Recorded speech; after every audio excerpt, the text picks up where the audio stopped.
we can talk about pressure. For that, try to push a nail into a wooden plank by its head. Now, try to push the nail by the pointed end. In which of these cases you will succeed? While hammering on its head, right? To know its reason, we need to study the formula for pressure. Pressure is defined as the force per area. From this equation, it is clear that when area is small, pressure will be high. So, when we are hammering the head, we are actually pushing the tip of the nail where the area is small, hence the pressure is high.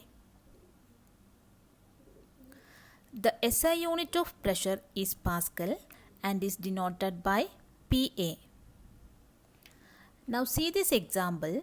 Why potters place a round piece of cloth on their heads when they have to carry heavy loads? By doing this, they increase the area of contact of the load with their head. So the pressure on their head is reduced and they find it easier to carry the load. From this triangle, we can find out the formula for all the three parameters such as pressure, force and area. Pressure is equal to force per area, force is equal to pressure into area and area is equal to force divided by pressure. Now, pressure exerted by liquids. See this activity. There is two transparent glasses and stretched a rubber sheet tightly over one end of that glasses. And in first glass, pour some water. Also in second glass, pour a higher amount of water, then observing the bulging of the rubber sheet. In which of these cases the balloon will bulge more? Of course, in second case, because the pressure exerted by the water is more in that case. See another example. Here you can see a plastic bottle and near its bottom fixing a cylindrical glass tube and covering its mouth with a balloon. Now filling the bottle up to half with water and observing the bulging of balloon and pour more water and observe the bulging. The balloon will bulge more when pouring more water. So we can conclude liquids exert pressure on the side of the container too. Here, drilling 4 holes all around near the bottom of the bottle. Now filling the bottle with water. So the water will flow out equally.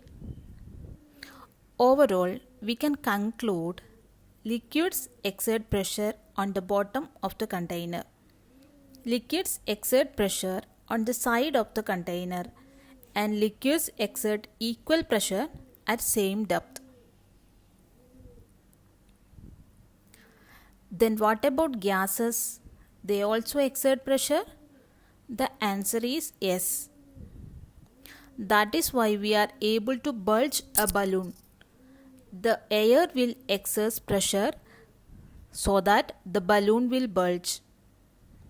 See this activity. Take a glass of water and place a card on its mouth tightly.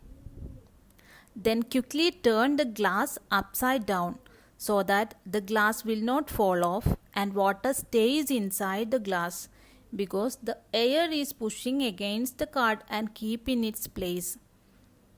So we can conclude gases also exert pressure. Now finally, we can talk about atmospheric pressure. The envelope of air around us is called the atmosphere. The pressure exerted by this air is known as the atmospheric pressure. Thank you for watching. Subscribe for more videos.